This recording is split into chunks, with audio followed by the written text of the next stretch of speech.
Мэргэжлийн албан байгууллагын орсон ач холбогдол нь бол манайх бол заавал даган биелүүлэхийг шаардаж чаддаг байгууллага.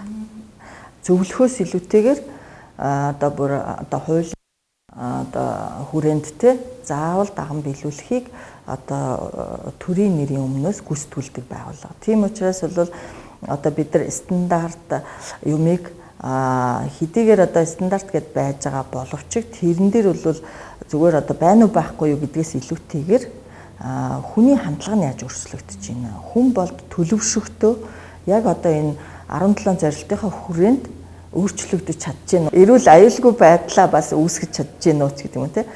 Ингээд нөгөө нэг яг энэ хүмүүжлийн чадварын асуудлуудыг нь бас манай байгууллагын хувьд ч гэсэн бид өөрсдөө аягүй дэвшсэн.